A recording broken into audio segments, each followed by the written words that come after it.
James Thompson stared at his reflection in the bathroom mirror, adjusting his collar for the third time. 42 years old with flecks of gray at his temples that hadn't been there when Lisa was alive. 5 years since cancer took her. 5 years of raising Ethan alone. 5 years without a date. Until today. The doorbell chimed precisely at 2 o'clock, sending a jolt through his body. He hadn't felt this nervous since his first day teaching 10th grade English. His fingers fumbled with the last button on his blue shirt, Lisa's favorite, as he called out to his son.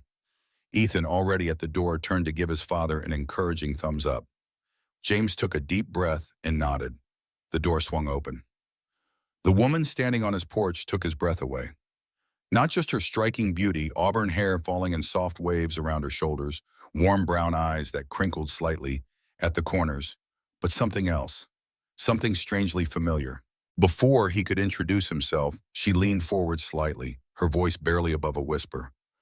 "I know you. You're the man who saved my daughter's life." James froze, blood turning to ice in his veins. The marrow donation. 3 years ago. Anonymous. Nobody was supposed to know.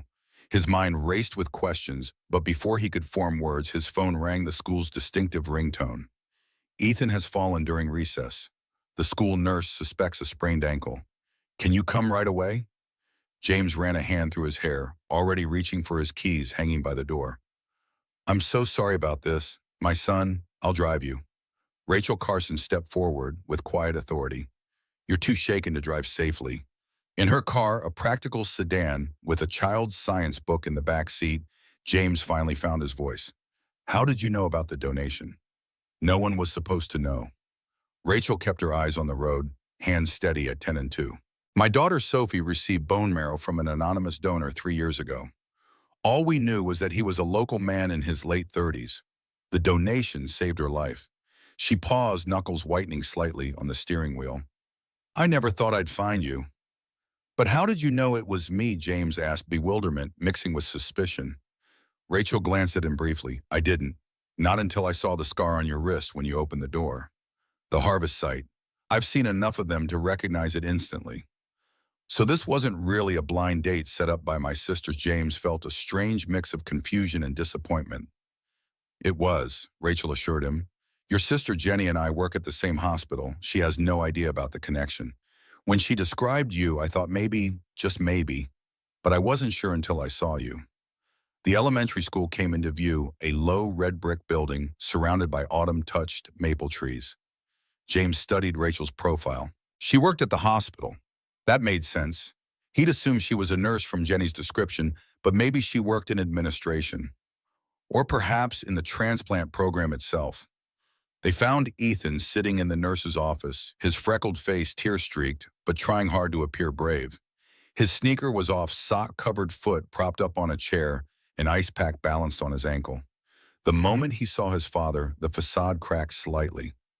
"It really hurts, Dad. I was just trying to make the basket and I landed wrong." James knelt beside his son, placing a reassuring hand on his shoulder. Rachel remained in the doorway, observing quietly until Ethan noticed her. "Who's that?" His brown eyes, so like Lisa's, widened with curiosity. "This is Rachel. She drove me here because my car—" James fumbled for a believable explanation. Rachel stepped forward with professional confidence. "Hi there, I'm Rachel. I'm a nurse and I'm going to take a look at that ankle if that's okay with you and your dad." Ethan glanced at his father, who nodded. Rachel knelt beside the chair, her movements gentle but efficient, as she removed the ice pack and carefully examined the swollen ankle. Her touch was both professional and tender. "Good news, it's not broken. Just a mild sprain. Ice elevation and rest for a few days should do the trick. Tylenol for the pain. You'll be back on the basketball court in no time." Ethan's expression brightened. "You're a doctor, a pediatric nurse. I take care of kids at the hospital." Rachel smiled, reapplying the ice pack. "But I've seen plenty of sprains. Basketball players get them all the time. I'm going to be on the team this year." Ethan's chest puffed out slightly. "Dad's been helping me practice. He was really good when he was in school." Was he now? Rachel's eyes met James's, a hint of amusement in them.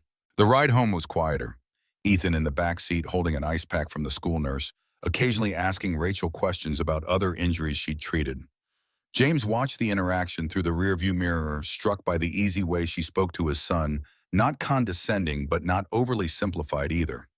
As they pulled into his driveway, Ethan leaned forward between the seats. "Can Rachel stay for a while? She knows all about my ankle and stuff." James looked at Rachel questioningly. Their coffee date had turned into something entirely unexpected. She nodded, her eyes never leaving his. "I'd love to, but only if your dad promises this still counts as our first date." Back inside the house, James settled Ethan on the living room couch with his favorite superhero movie, elevating his ankle on a pillow. Rachel moved around his kitchen with surprising ease, finding mugs for the coffee they'd originally planned to share at a cafe. The domesticity of it struck James. How long had it been since a woman other than his sister or mother had stood in this kitchen over coffee at the kitchen table? Rachel's expression grew serious. "I've been searching for 3 years. Not actively, they told me it was impossible. But I always wondered about the person who saved Sophie without ever asking for recognition or thanks." James stared into his coffee, watching the light ripple across its surface. "I didn't do it for recognition. When I registered as a donor in college, I never thought I'd actually match with someone. Then when I got the call," he trailed off, remembering. Rachel waited, giving him space to find the words. "My wife had just died." James's voice grew quieter. Helping someone else's child felt like, I don't know, like maybe it balanced the scales somehow. A moment of silence stretched between them, not uncomfortable, but weighted with understanding. "I'd like you to meet Sophie," Rachel said, suddenly setting down her mug. "She asks about her cell buddy all the time. That's what we call you. She draws pictures of what she thinks you might look like." James felt his throat tighten. "I'd like that. And I'm sure Ethan would too." From the living room, Ethan called out, "Dad, can Rachel stay for dinner?" "I'm hungry." James looked at Rachel questioningly. Their coffee date had evolved into something neither of them could have anticipated. "I'd love to," she replied, her expression warm but unreadable. As Rachel helped prepare a simple dinner of pasta and salad, James found himself watching her, the confident way she moved, how she seemed comfortable in his space. She wasn't what he'd expected when Jenny had insisted on setting him up. She was more. They ate at the kitchen table, Ethan dominating the conversation with stories from school and questions about Rachel's job. "Does it make you sad taking care of sick kids sometimes?" Rachel admitted, twirling pasta on her fork. "But it's also the most rewarding thing I've ever done. Except being Sophie's mom." "How old is Sophie?" Ethan asked. "She's 9, a year younger than you." Rachel smiled. "She loves science and drawing. I bet you two would get along." "Could I meet her sometime?" Ethan glanced at his father, seeking approval. "I think that could be arranged." James nodded, meeting Rachel's gaze across the table. After dinner, when Ethan had returned to his movie and James was washing dishes, Rachel leaned against the counter beside him. "I should probably go. It's getting late and Sophie's with my neighbor." James nodded, suddenly reluctant to see her leave. This wasn't how he'd pictured this afternoon going, but he couldn't deny that something about Rachel's presence felt right in a way he hadn't experienced in years. "I enjoyed today, despite the circumstances." Rachel gestured vaguely toward the living room where Ethan was sprawled on the couch. "He's a great kid, James. He is." James dried his hands on a dish towel. Lisa would be proud of him. A moment of silence settled between them at the mention of his late wife's name. "I should give you my number," Rachel said finally, "for when you want to arrange that play date. Or—" She left the sentence unfinished, a question in her eyes. 2 weeks later, James stood nervously outside Rachel's front door, a bouquet of daisies in hand. Their second date, their first official one, without medical emergencies or revelations, was about to begin. But what made his heart race wasn't just seeing Rachel again. It was meeting Sophie. The door opened, and there stood a small girl with Rachel's auburn hair and a bright smile that lit up her entire face. "Are you my cell buddy?" she asked without preamble. James knelt down to her level. "I guess I am." Sophie threw her arms around his neck with the uninhibited affection only children can offer. "Thank you for saving my life." Her whisper sent a shiver down his spine. Over Sophie's shoulder, James saw Rachel watching them, tears glistening in her eyes. In that moment, something shifted in his heart. A space that had been closed since Lisa's death cracked open just enough to let in a ray of light. The evening was filled with laughter as Sophie showed James her drawings and science projects, while Rachel prepared dinner. It felt strangely familiar, like coming home to a place he'd never been before. After Sophie went to bed, Rachel and James sat on her porch swing, the night air cool around them. I never thought I'd feel this way again, James admitted. After Lisa died, I was sure that part of my life was over. Rachel's hand found his in the darkness. Life has a funny way of circling back, doesn't it? 3 years ago, a stranger saved my daughter without ever knowing her name. Now here we are, James echoed, squeezing her hand. The next morning, James' mother arrived unannounced, letting herself in with her spare key as she did every Sunday. Margaret Thompson, a formidable woman in her 70s with perfectly styled silver hair and an opinion about everything, stopped short when she saw James humming as he prepared pancakes. You look different. Her sharp eyes narrowed. What's going on, always? James hesitated. His mother had been his rock after Lisa's death, helping with Ethan, keeping the household running in those first devastating months. But she'd also been resistant to any suggestion that he might someday move on. She'd loved Lisa like a daughter. I met someone, he kept his tone casual. Her name is Rachel. She's a pediatric nurse. Margaret's expression tightened. A nurse like Lisa. Yes, but different. James flipped a pancake with perhaps more force than necessary. Jenny set us up. She works with her at the hospital. And how many times have you seen this woman? Margaret's voice had taken on the tone she used when questioning students during her years as a high school principal. Just twice. But we're having dinner here tonight. Rachel and her daughter. James met his mother's gaze steadily. I'd like you to meet them. Her daughter. Margaret's eyebrows rose. You're getting involved with a woman who has a child. Sophie is 9. She's a great kid. James felt a flicker of irritation. And yes, Rachel is a single mother. She's divorced. Margaret pressed her lips into a thin line. Isn't it a bit soon for family dinners? You barely know this woman. From the hallway came the sound of Ethan's footsteps. Grandma. His excited voice cut through the tension as he limped into the kitchen, his ankle still tender. Margaret's expression softened as she embraced her grandson. What happened to you? As Ethan launched into a dramatic retelling of his basketball injury, complete with sound effects. James continued preparing breakfast, his thoughts on the evening ahead. He hadn't planned on introducing Rachel to his mother so soon, but maybe it was better this way. Like ripping off a Band-Aid. The day passed in a blur of Sunday routines, homework, supervision, laundry, grading papers for his upcoming classes. By late afternoon, James found himself changing shirts for the third time, scrutinizing his reflection with a critical eye. Why are you so nervous? It's just dinner. Ethan appeared in the doorway, watching his father with amusement. Because you like Rachel already. I'm not nervous, James lied, adjusting his collar. I just want to make a good impression. He ruffled his son's hair. Now go set the table. And be nice to Sophie, okay? Ethan rolled his eyes. I'm always nice, Dad. The doorbell rang at exactly 6. James opened it to find Rachel and Sophie on his doorstep, Rachel holding a homemade chocolate cake and Sophie clutching a drawing pad to her chest. His heart did that strange little flip again at the sight of them. We made dessert, Sophie announced, bouncing slightly on her toes. Mom said it's polite to bring something when you're invited to dinner. It definitely is, James smiled, stepping back to let them in. Thank you, it looks delicious. As they entered the living room, Margaret rose from her seat, her expression carefully neutral. Rachel, this is my mother, Margaret Thompson. Mom, this is Rachel Carson and her daughter Sophie. Margaret's gaze swept over Rachel, taking in her simple sundress and minimal makeup, then moved to Sophie, who stood slightly behind her mother, suddenly shy. It's lovely to meet you. Rachel stepped forward, extending her hand. James has told me so much about you. Has he? Margaret's tone was cool as she shook Rachel's hand briefly. He's told me very little about you. An awkward silence fell, broken only when Ethan appeared from the kitchen.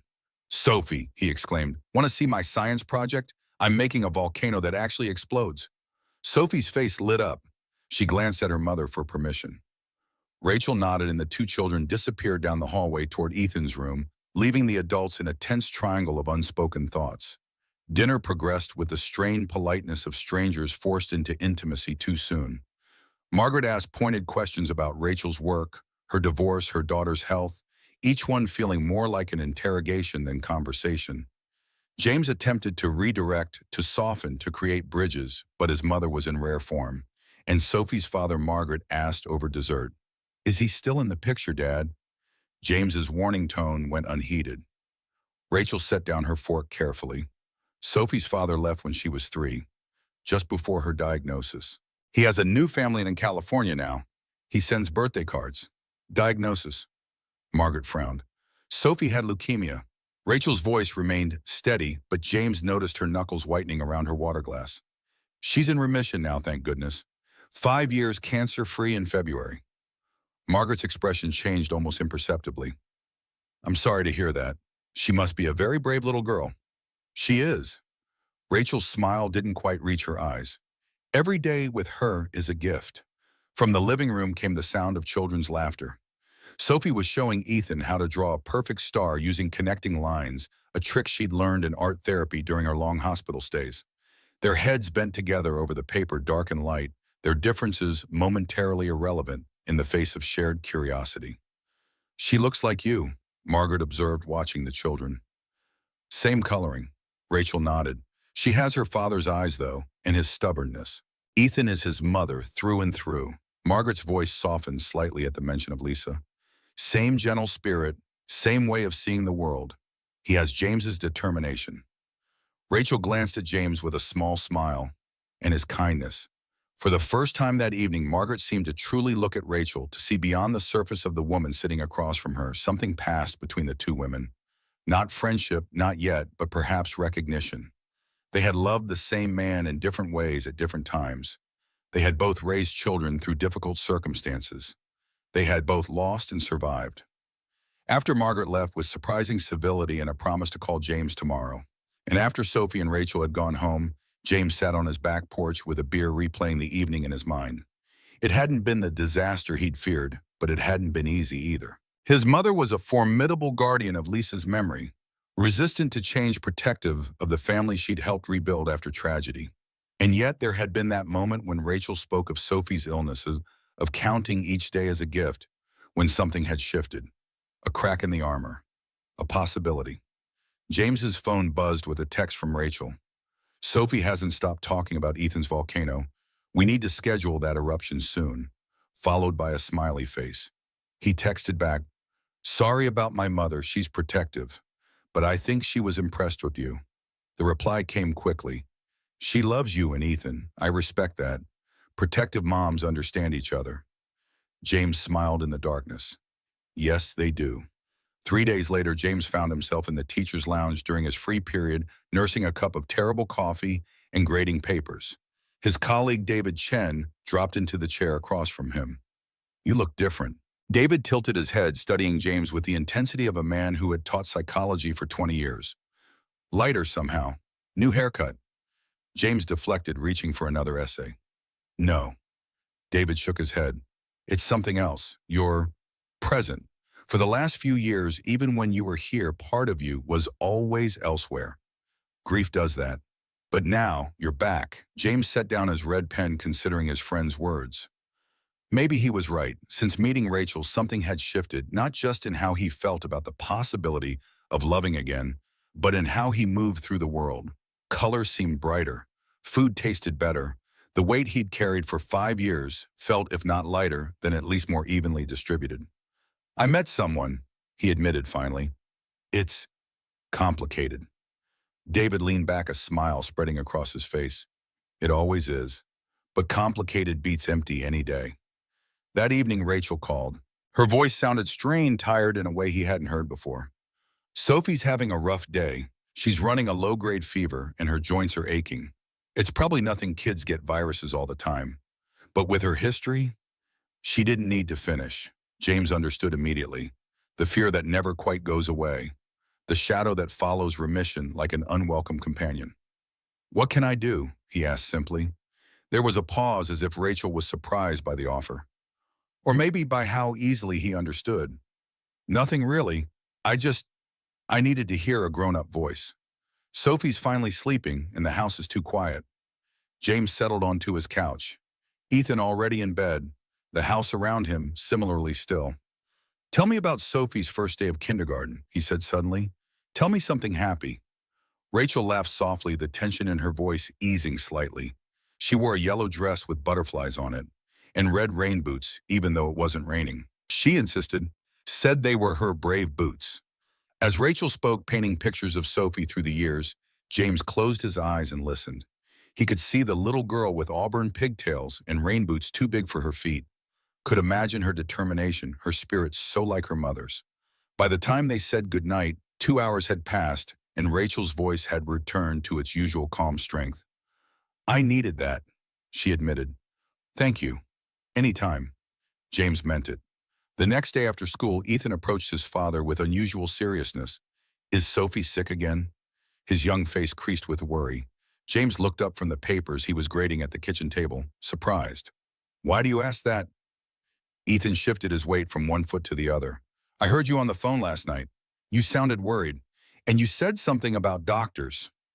James set down his pen, giving his son his full attention. "Sophie had a virus yesterday. She was feeling pretty bad, but she's better today. Rachel texted me this morning. But she was really sick before, right? Like hospital sick." Ethan persisted. "Yes, she had leukemia when she was younger. That's a type of cancer that affects the blood." James kept his explanation simple but honest, as he always tried to do with Ethan. "But the doctors treated it, and she's been cancer-free for almost 5 years now." Ethan nodded slowly, processing this information. "Is that why she's so small for her age? And why she gets tired sometimes when we play?" James hadn't realized Ethan had noticed these things about Sophie. "Yes, that's part of it. The treatments that saved her life were very strong, and they affected her growth a little bit. But she's healthy now." Ethan was quiet for a moment, his expression thoughtful beyond his years. "Mom had cancer too, but she didn't get better." The simple statement hit James like a physical blow. "No, she didn't. Her cancer was different, and it was found later.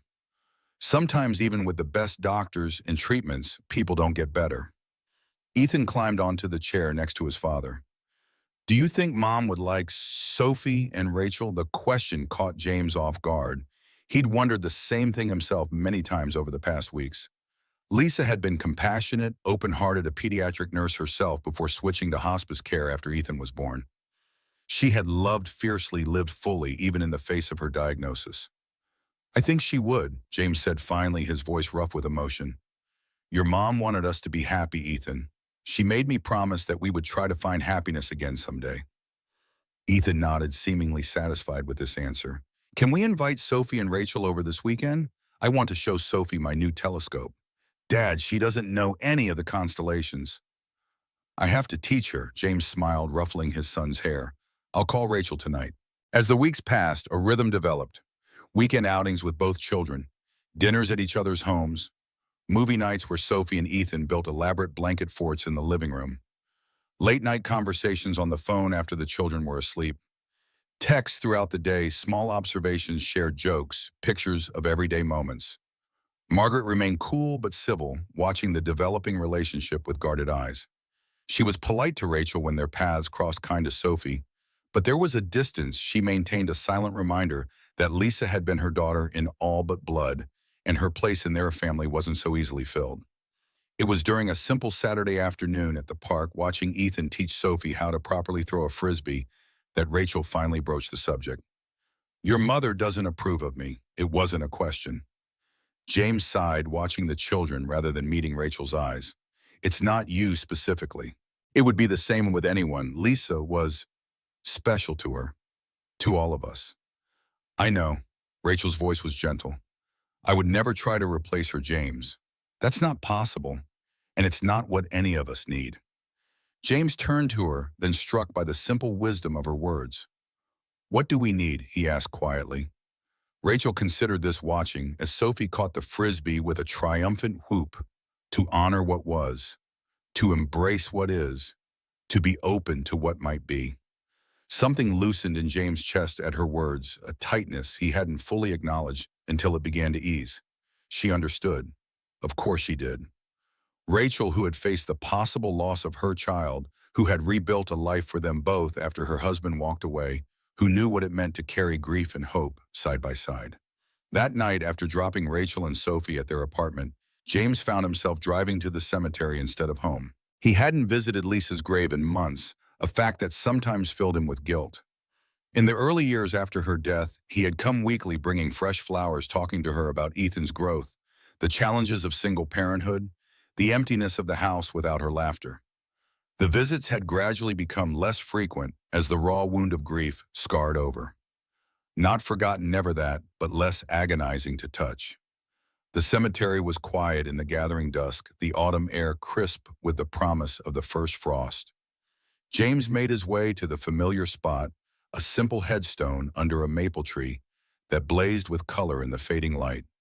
Lisa Thompson, beloved wife, mother-daughter healer, always in our hearts. James stood for a long moment, hands in his pockets, not speaking. What was there to say? That he was beginning to feel again after years of numbness. That a woman with auburn hair and steady hands was teaching him that his heart hadn't died with Lisa. After all, that their son was thriving, growing into a boy who asked thoughtful questions and built volcanoes that actually exploded. "I think you'd like her," he said finally, his voice barely audible. "She's not you. No one could be, but she's her own kind of wonderful." A breeze stirred the maple leaves, sending a shower of red and gold around him. James closed his eyes, feeling the touch of the leaves against his face like gentle fingers. For a moment, just a moment, he could almost hear Lisa's voice. "Live, James. Love. That's all I ever wanted for you." When he returned home, he found a text from Rachel. "Sophie insists on making a constellation chart for Ethan. We may need another astronomy lesson. Soon." James smiled, typing back, "Name the day. The stars aren't going anywhere." As October gave way to November, Sophie's regular checkup at the oncology clinic approached. Rachel mentioned it casually one evening while they were washing dishes after dinner, but James caught the undercurrent of tension in her voice. "It's routine," she said, scrubbing a pot with perhaps more force than necessary. "Just blood work and a physical exam. She has them every 6 months now instead of every 3. That's progress." "Would you like me to come with you?" James asked, carefully drying a wine glass. Rachel's hands stilled in the soapy water. "You don't have to do that. It's a school day. I know you have classes. I have planning periods. And substitutes exist for a reason." James set down the glass. "Unless you'd rather go alone. I understand if that's your private time with Sophie." Rachel was quiet for a long moment, staring at her reflection in the kitchen window. "All these years, it's just been me, in those waiting rooms, holding her hand during blood draws, trying not to let her see my fear while we wait for results, being strong for both of us." She turned to James, her eyes bright with unshed tears. "Yes, I'd like you to come, if you're sure." "I'm sure." James reached out, tucking a strand of hair behind her ear, his fingers lingering against her cheek. "You're not alone anymore, Rachel." The appointment was scheduled for the following Tuesday. James arranged for a substitute teacher and met Rachel in the hospital parking lot at 9 o'clock sharp. Sophie bounced out of the car, seemingly unfazed by the purpose of their visit. "Mr. James, did my mom tell you I got an A on my science project? The one about the water cycle. Ethan helped me with the diagram part." "She did tell me." James smiled, falling into step beside them as they headed toward the hospital entrance. "I heard it was the best one in the class." Sophie nodded emphatically. "Ms. Peterson said my cloud formations were exceptionally accurate. That means really, really good." Rachel watched their interaction, a small smile playing at her lips, despite the anxiety James knew she must be feeling. Sophie had always been this way before appointments, extra talkative, extra enthusiastic, as if trying to convince the world, and perhaps herself, that she was perfectly fine, a normal kid with normal concerns. The pediatric oncology wing was decorated with bright murals and child-sized furniture, an attempt to soften the clinical reality of the place. Several nurses greeted Sophie by name as they passed, and she waved back with the familiarity of a longtime visitor. In the waiting room, Sophie immediately gravitated toward a little boy about 5 years old who was building a tower with wooden blocks. With a questioning glance at her mother, who nodded permission, Sophie knelt beside him and began to help. "She's good with the younger ones," Rachel murmured, watching her daughter. "She remembers what it was like. Being scared, not understanding everything that was happening. She likes to be the big kid now, showing them it's okay."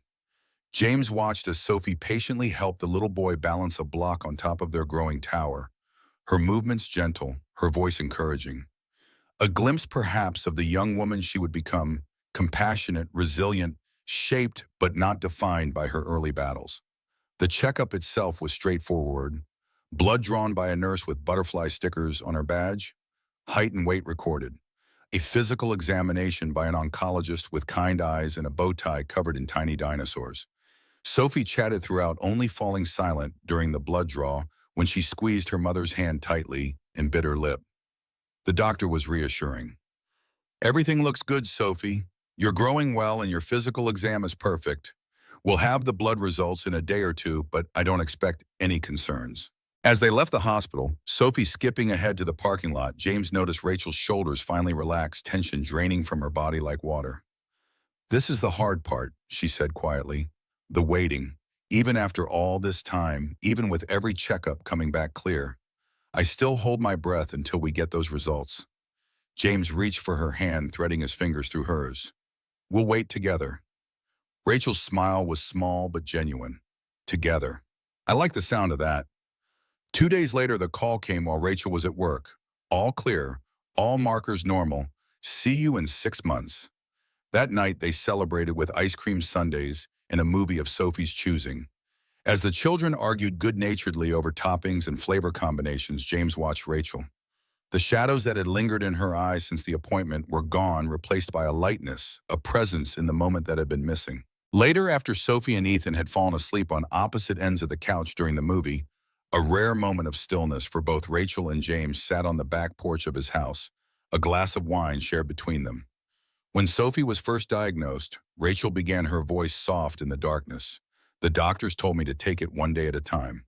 Just focus on getting through today, then tomorrow, then the next day. Don't think too far ahead." It was good advice for surviving that time. She turned to look at James, her profile illuminated by the porch light. "But I don't want to just survive anymore. I want to live, to plan, to dream beyond the next 6-month checkup." "What do you dream about?" James asked, his voice equally soft. Rachel was quiet for a moment, considering. "A home that's ours, not just mine or yours, but belonging to all of us. A place where Sophie can paint her room whatever color she wants because we're not renting. Where Ethan can build that telescope observatory he's always talking about." James smiled at the mention of his son's latest obsession. "He's drawn up detailed plans, complete with rotating dome and computer tracking system." "Of course he has." Rachel laughed softly. "He's nothing if not thorough. Like his mother," James said without thinking. A comfortable silence fell between them. It was the first time James had compared Ethan to Lisa in Rachel's presence. Not an avoidance of the past, but an acknowledgement of it, a natural weaving of what had been into what was becoming. "Tell me more about Lisa," Rachel said finally. "Not the illness part, the living part. What made her laugh? What drove her crazy? What did she love besides you and Ethan?" James leaned back in his chair, looking up at the stars Ethan had taught him to name. "She loved thunderstorms. Would sit on this very porch and count the seconds between lightning and thunder. Had a terrible singing voice but didn't care, belted out songs in the shower in the car. Couldn't cook to save her life." His voice grew wistful with memory. "She cried at commercials with puppies, hated tight spaces, collected vintage medical instruments. Weird, I know, but she found them fascinating. The history of healing." Rachel listened, her expression open, without jealousy or discomfort. She wasn't threatened by these memories. She welcomed them, understood their importance in the tapestry of who James and Ethan were. "She sounds wonderful," Rachel said, when James finally fell silent. "No wonder Margaret guards her memory so fiercely." James nodded, grateful for Rachel's understanding. "She was. And yes, that's why my mother is the way she is. Lisa was the daughter she never had. When we lost her, Mom lost a child too." Rachel set her empty wine glass on the small table between them. What would help her see that loving me doesn't mean losing Lisa? The question hung in the air between them both, an acknowledgement of the growing depth of their relationship and a practical concern about the woman who remained a steady, if complicated, presence in their lives. "Time, maybe," James said finally, "and seeing that I can hold both in my heart. That we all can." Inside, Sophie stirred on the couch, murmuring something in her sleep. Ethan, already awake, carefully adjusted the blanket around her shoulders before looking up to see his father watching through the window. The boy smiled, a small, private smile that spoke volumes about his growing affection for the little girl who had unexpectedly become a part of his life. "Look," James nodded toward the window. "Maybe it's already happening." Over the next few weeks, Margaret's resistance began to thaw, almost imperceptibly at first. She still made occasional references to Lisa, and Rachel's presence still maintained a certain reserve. But there were moments when Sophie helped her roll out pie crust for Thanksgiving, when Rachel remembered that Margaret took her coffee black with one sugar, when both women laughed at the same dry joke, when the possibility of understanding even friendship seemed less remote. The children, meanwhile, had formed a bond that surprised even their parents. Despite being a year younger, Sophie had taken on the role of protective older sister, fiercely defending Ethan when a neighborhood boy made fun of his interest in astronomy. Ethan, in turn, had appointed himself Sophie's math tutor, patiently explaining fractions at the kitchen table while she groaned dramatically. "That's not how my teacher does it," Sophie complained one afternoon, pushing away her homework. "But this way makes more sense." Ethan insisted, pushing it back toward her. "Look, if you think about pizza slices instead of numbers." "I hate fractions," Sophie declared. "And I'm not very hungry, so pizza doesn't help." James, grading papers nearby, hid a smile. The children bickered like siblings already comfortable enough with each other to express frustration, to disagree, to push boundaries. It was, in its way, as much a sign of their growing closeness as the moments of shared laughter and twin mischief. "They're good together." Rachel said later that evening, after Sophie had finally conquered her fraction homework, and both children had retreated to the living room to watch a documentary about space. "Ethan's patience, Sophie's spirit. They balance each other." James nodded, watching the easy way the children shared the bowl of popcorn between them. How Sophie rested her head against Ethan's shoulder when she grew tired. How naturally he shifted to make room for her. "He hasn't been this happy in a long time," James said quietly. "Neither have I." Rachel's eyes met his, warmth and understanding flowing between them. The conversation they'd been circling for weeks, months, even hung in the air, unspoken but present. The future. Possibilities. Next steps. "I've been thinking," James began, his heart pounding. "That sounds dangerous," Rachel teased, but her eyes were serious. "Our lease renewals are both coming up next month, and I was wondering if you and Sophie might want to make this arrangement more permanent." Rachel set down her wine glass carefully. "Are you asking us to move in with you?" "I'm asking if we could find a new place together," James clarified. "Somewhere with enough room for all of us, maybe a yard for a dog. Ethan's been asking for one for years." Rachel was quiet for a long moment, her expression unreadable. "James Walker," she said slowly, "are you creating a family with me?" "I think we already are a family," James replied, his voice steady despite the nervous flutter in his chest. "I'm just suggesting we make it official." Rachel's eyes filled with tears. "There's something I need to tell you first. Something I should have told you months ago." James felt a chill of apprehension. "What is it?" "Sophie's leukemia. There's a 15% chance of recurrence." Rachel couldn't finish, emotion clogging her throat. James took her hands in his. "Rachel, listen to me. When Lisa got sick, I learned that none of us are guaranteed tomorrow. All we can do is love each other today with everything we have. And if it comes back," Rachel whispered, giving voice to her deepest fear, "then we'll face it together, all four of us." James squeezed her hands gently. "I'm not afraid of loving Sophie, Rachel, or of loving you. I'm only afraid of missing the chance to do it fully, completely, for however long we have." Rachel looked at him for a long moment, searching his face for any sign of hesitation or doubt. Finding none, she leaned forward and kissed him a kiss full of promise and possibility, of shared strength and newfound hope. That weekend, they began looking at houses, four-bedroom homes with backyards, finished basements for rainy day activities, kitchens with islands where the family could gather for meals and homework and life's small, precious moments. The children came along excitedly, claiming imaginary bedrooms and debating the merits of various neighborhoods based on proximity to parks and schools. James watched as Ethan showed Sophie the constellations they would be able to see from a particular backyard, his hands gesturing enthusiastically as he mapped the night sky for her. Sophie listened with rapt attention, asking questions that revealed she'd been learning the star names Ethan had taught her, storing away this knowledge that mattered to him.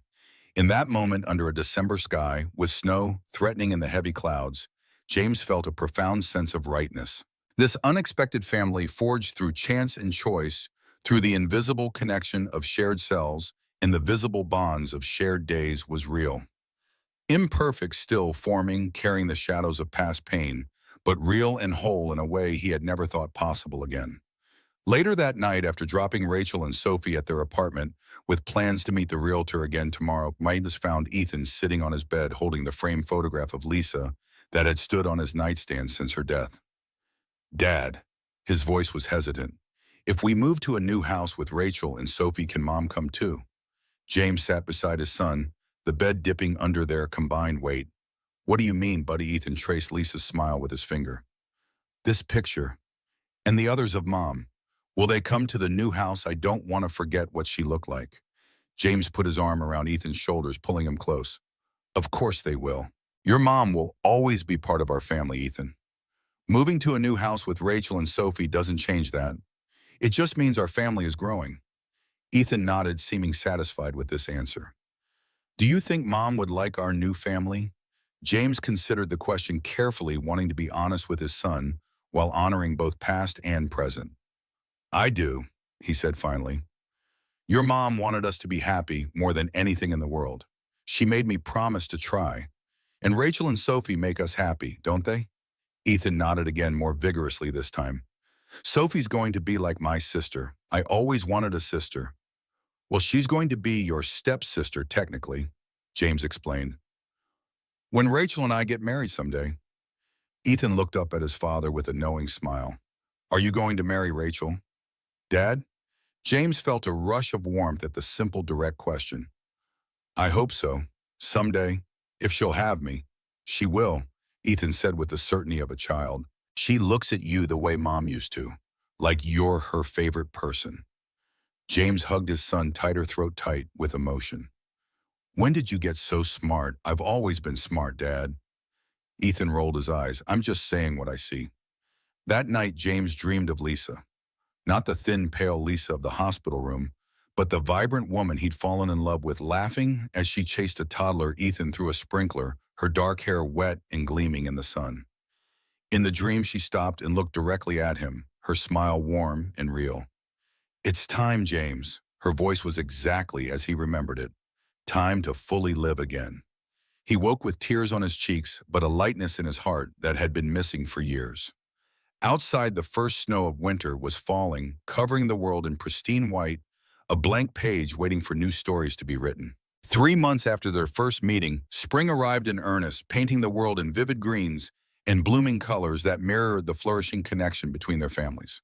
The routine they'd established felt both comfortable and exhilarating: weekend outings to museums and parks, weeknight dinners rotating between their homes, quiet evenings after the children were asleep, when James and Rachel would talk for hours, discovering new layers of each other with each conversation.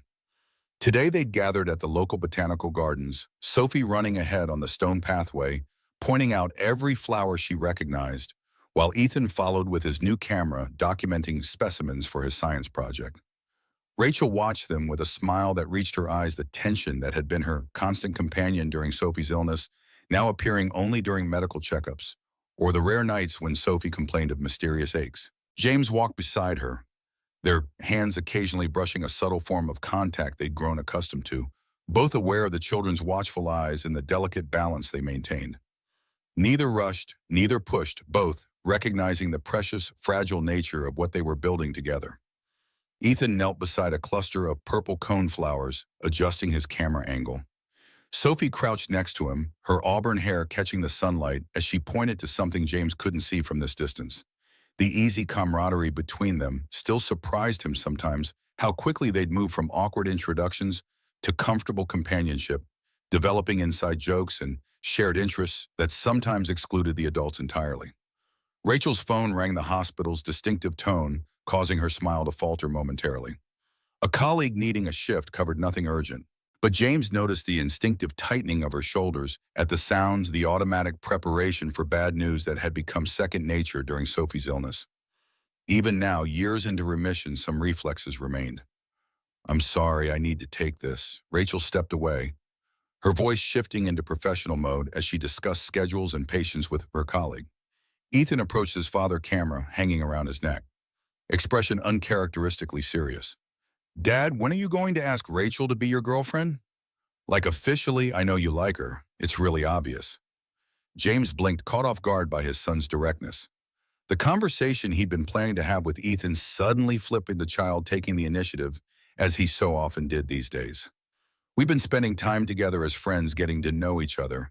It's complicated when you have children to consider. Ethan rolled his eyes with the magnificent disdain only a 10-year-old could muster. Adults always say things are complicated when they're scared. That's what Grandma says. The mention of Margaret brought a wry smile to James' face.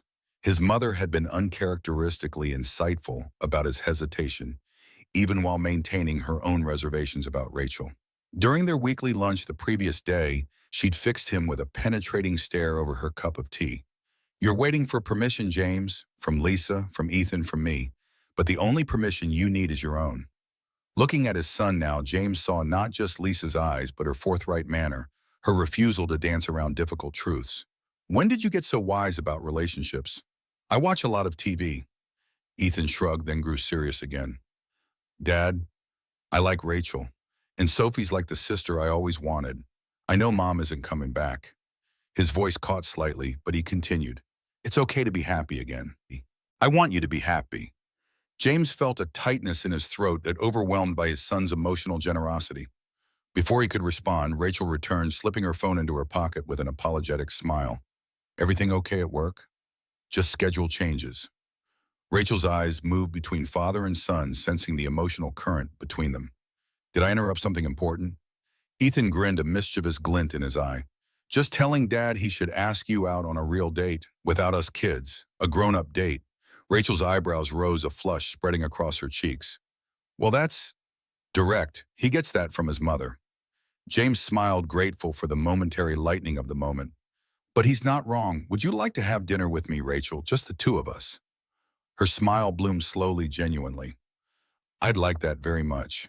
Sophie bounded back to them, wildflower crown askew on her head and oblivious to the moment she'd interrupted. "Mom, Ethan's going to show me how to develop photos in a darkroom. His science teacher has one at school and said we could use it if we're careful with the chemicals. Can I go?" Please, the moment shifted, parental logistics taking precedence over budding romance, a pattern they'd grown accustomed to over the months.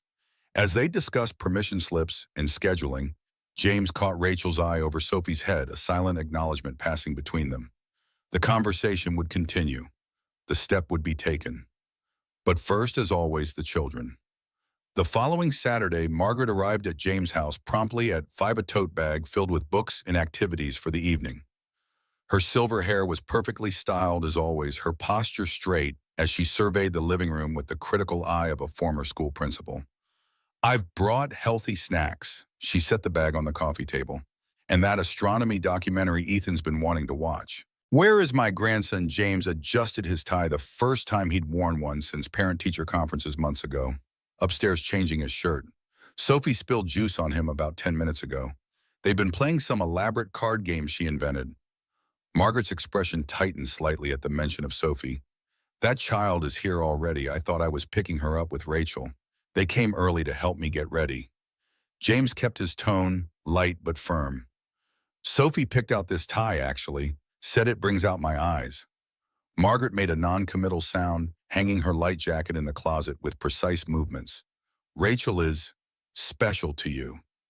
It wasn't quite a question. James met his mother's gaze steadily. "Yes, she is." A moment of understanding passed between them, not acceptance, not yet, but acknowledgement. Margaret nodded once, her expression softening almost imperceptibly. "Then I hope you have a lovely evening, and don't worry about the children. We'll be fine." The sound of footsteps thundering down the stairs announced Ethan and Sophie, both breathless with excitement. Grandma Sophie made up a card game with mythology characters. "It's really cool. You should play with us." Margaret allowed a small smile as Ethan hugged her. "Perhaps after dinner. I understand someone needs to wash up first." Sophie looked down at her hands, stained blue and red from the markers she'd been using to create her cards. "Oops," she glanced up at Margaret with a hesitant smile. "I get carried away with art sometimes. Creative enthusiasm is nothing to apologize for." Margaret's tone was gentler than James had expected, though clean hands for dinner is still non-negotiable. Sophie grinned, revealing the gap where she'd recently lost a tooth. "Yes, ma'am." She darted toward the bathroom, pigtails bouncing. James watched his mother's interaction with Sophie with cautious optimism. There had been subtle shifts over the months, Margaret asking about Sophie's latest checkup, remembering her favorite ice cream flavor, acknowledging her academic achievements with the same pride she showed for Ethan's. Small things, but meaningful. Rachel arrived 15 minutes later, wearing a simple blue dress that made her eyes appear even more vivid than usual. Her hair was down, falling in soft waves around her shoulders, rather than in the practical ponytail she typically wore for hospital shifts or outings with the children. James felt his breath catch at the sight of her. Not just her physical beauty, but the fullness of who she was, the life she'd built, the strength that radiated from her even in moments of vulnerability. The children made exaggerated kissing sounds when James told Rachel she looked beautiful, dissolving into giggles until Margaret silenced them with a single raised eyebrow, a skill James had never mastered despite years of teaching. They'll be fine. They'll be. Rachel squeezed his hand as they walked to the car, sensing his hesitation at leaving Sophie. Between your mother's discipline and Ethan's protectiveness, Sophie couldn't be in better hands. The restaurant James had chosen was an intimate Italian place downtown with private booths and soft lighting that created the illusion of solitude even in a crowded room.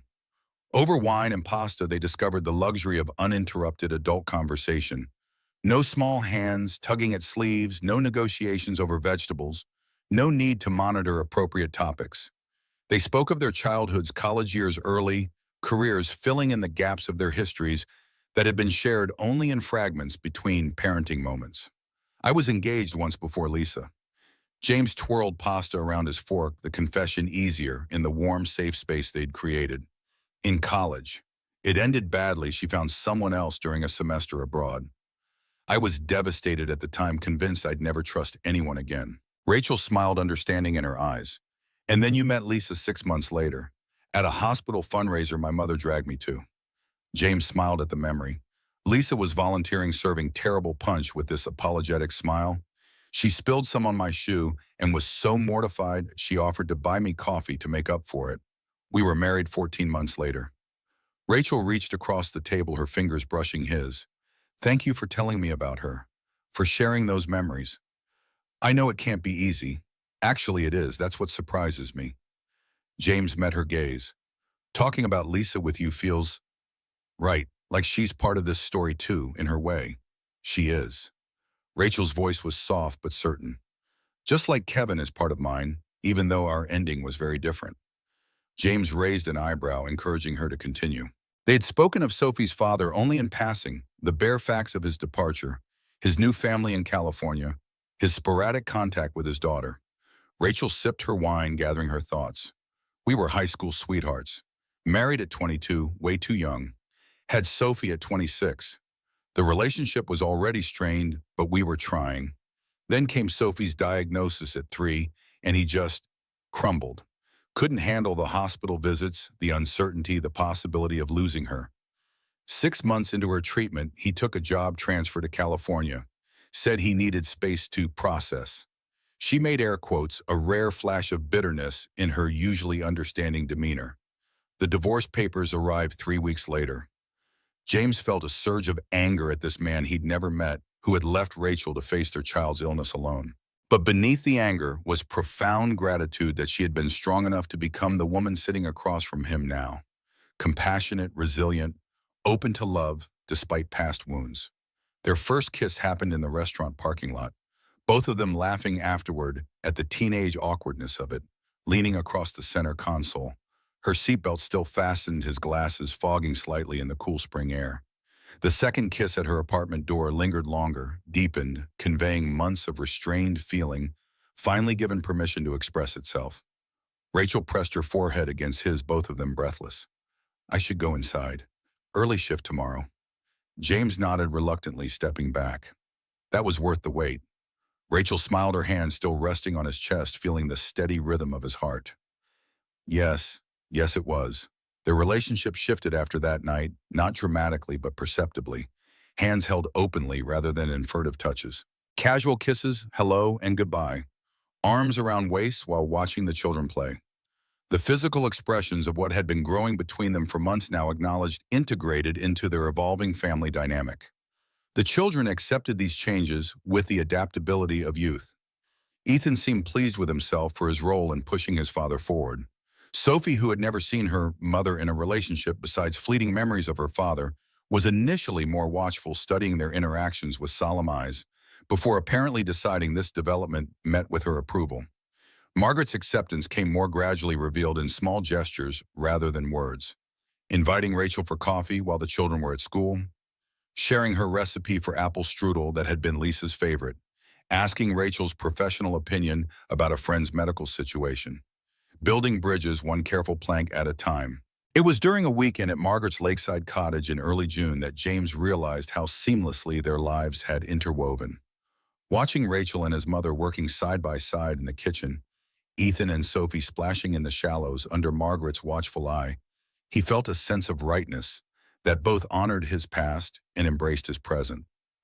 Later that evening, after the children were asleep in the cottage's small second bedroom, the three adults sat on the screened porch listening to the chorus of cicadas and watching fireflies rise from the tall grass near the shore. Lisa loved this place. Margaret's voice was soft, reflective, rather than accusatory. We came here every summer when she was growing up. When she brought you here the first time, James, I knew she'd found the right man. You looked at this cottage, this modest little place, and saw what she saw in it. The peace, the connection to something larger than ourselves. Rachel was quiet, giving Margaret space to share these memories.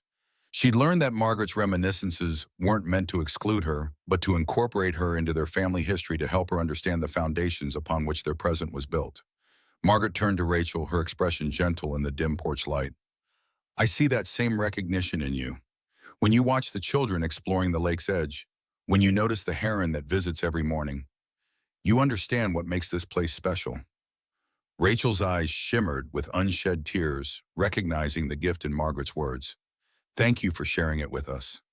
Margaret reached over briefly, covering Rachel's hand with her own, a gesture more eloquent than any words of acceptance she could have offered. James felt his throat tighten with emotion, grateful for these two strong women who had shaped his life in such different but equally profound ways. The peaceful interlude at the lake sharpened the contrast when they returned to daily life and its challenges. Ethan began having trouble at school, his grades slipping, his typically enthusiastic participation replaced by distraction and occasional defiance. His teacher called, concerned about the change in behavior, suggesting it might be related to the evolving family dynamics at home. James found Ethan in his room that evening, sitting on the floor surrounded by photographs spread in a haphazard collage around him. Images of Lisa smiling at the camera, holding baby Ethan, teaching in her classroom, lounging on the couch with a book. Memories captured and preserved, now spilling across the carpet like puzzle pieces. What's going on, buddy? James sat cross-legged beside his son, careful not to disturb the photographs. Ethan continued sorting images, not meeting his father's eyes. I'm afraid I'll forget her. When we move to the new house with Rachel and Sophie, when everything changes. James felt the familiar ache whenever Lisa was discussed, but it was dulled now by time and healing a phantom pain rather than the sharp agony of fresh grief. We're not going to forget her, Ethan. She'll always be part of our family, but it won't be the same. Ethan's voice cracked, and I feel bad because I like Rachel and Sophie. I want them to live with us. But does that mean I'm forgetting Mom? Am I being disloyal? James gathered his son into his arms, this boy on the cusp of adolescence, who still sometimes needed the simple comfort of a father's embrace. Loving Rachel and Sophie doesn't mean loving Mom less. Our hearts don't work that way. They expand, grow bigger to include more people. Ethan sniffled against his shoulder, his small body trembling with emotion he'd been holding back for weeks. I found this under my bed. He pulled away slightly, reaching for a cardboard box half hidden beneath his nightstand. It was a memory box Lisa had created during her illness, filled with letters for Ethan's future birthdays, small gifts to be opened at milestone moments, photographs and mementos she'd selected, knowing she wouldn't be there to share them in person. James recognized it immediately, his heart clenching. Where did you find this? I've been looking for it for years. I thought it might have been accidentally donated during one of our moves. Ethan wiped his nose with his sleeve. I hid it after Mom died. I was scared you'd want to look at everything inside, and I wanted it to be just mine. But now, he hesitated, a vulnerability written across his young face. Maybe we could look at it together, and maybe someday I could show some of it to Sophie. So she knows who Mom was? James pulled his son close again, tears falling freely now. I think Mom would like that very much. Later that night, after Ethan had fallen asleep, surrounded by photographs and memories, James called Rachel. The conversation was long punctuated by comfortable silences and shared understanding. She listened as he described finding the memory box, Ethan's fears, the bittersweet process of rediscovering Lisa's final gifts to her son. I know we've been talking about looking for houses moving in together. Rachel's voice was gentle through the phone. But maybe we should slow down. Give Ethan more time to process everything. James considered her suggestion, grateful for her sensitivity, but aware that delay wouldn't necessarily make the transition easier.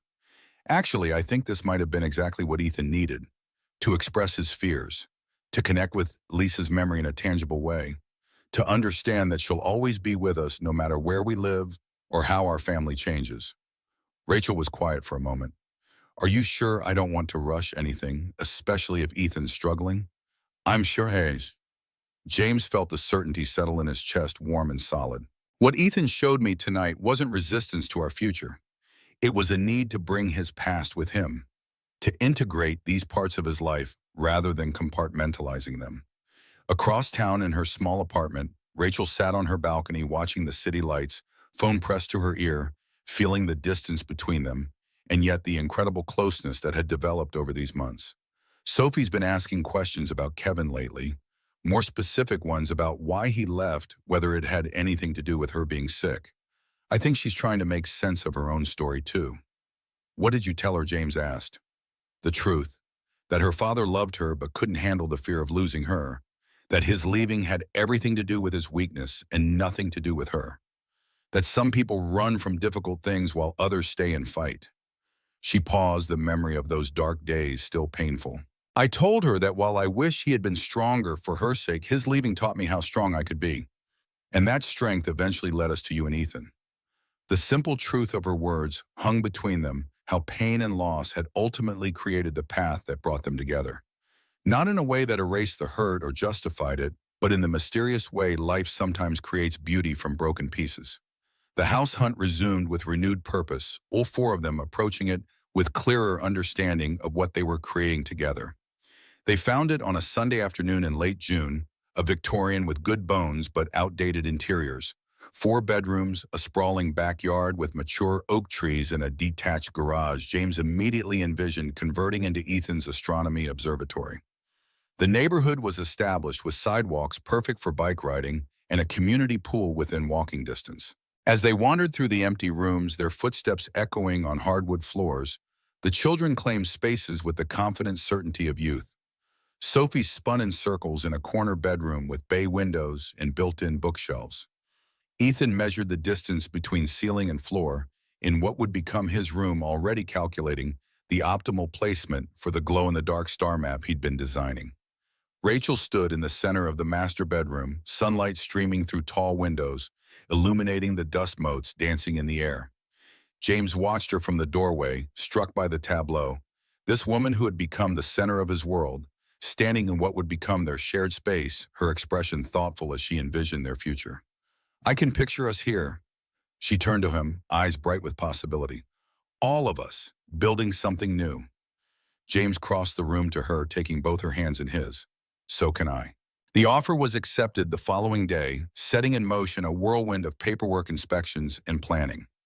Their lease renewals approaching, they decided to move directly into the new house rather than extending either of their current arrangements. The timeline was tight but manageable, assuming no complications arose, which of course they did. Sophie's routine 6-month checkup coincided with the final week before closing. A typically straightforward appointment suddenly became concerning when her blood work showed anomalies that required additional testing. Nothing definitive, the doctor assured them, but enough to warrant further investigation. The shadow they had lived with for years, held at bay by clean scans and normal tests, suddenly loomed larger. Rachel maintained her composure in the doctor's office, asking precise questions with professional detachment. It was only later, in the privacy of her apartment after Sophie was asleep, that she allowed herself to crumble. James holding her as sobs racked her body, the accumulated fear of years breaking through her carefully constructed strength. What if it's back? Her voice was raw, muffled against his chest. What if after all this time, all these clear scans, it's starting again? James stroked her hair, his own fear a cold weight in his stomach. Then we'll face it, together. One day at a time, just like before. Except this time, you're not alone. Rachel pulled back slightly, her face tear-streaked but resolute. But you didn't sign up for this, James, you and Ethan. This possibility has always been there for me, this sword hanging over our lives. But you had a choice. You still do. James cupped her face between his hands, his gaze unwavering. Do you remember what I told you when we first discussed moving in together? When Lisa got sick, I learned that none of us are guaranteed tomorrow. All we can do is love each other today with everything we have. That hasn't changed, Rachel. Not for me. She searched his face, looking for any hint of hesitation or doubt. Finding none, she nodded slowly, some of the tension easing from her shoulders. Okay, together then. They decided not to tell the children about the concerning test results until they had more information. Sophie, sensitive to her mother's moods after years of hospital visits, noticed the subtle shift in atmosphere, but attributed it to moving stress when gently questioned. Ethan, absorbed in packing his possessions and planning his new room, remained blissfully unaware of the adults' concern. The additional tests were scheduled for the following week after the closing during the chaotic first days in their new home. Rachel suggested postponing the move until they had answers, but James disagreed. We move forward with our plans. We live our lives. We don't put everything on hold for fear of what might happen. Margaret, informed of the situation during a quiet conversation on her porch, surprised James with her immediate unwavering support. Lisa would be proud of the man you've become. Her eyes, so like his own, held a lifetime of wisdom.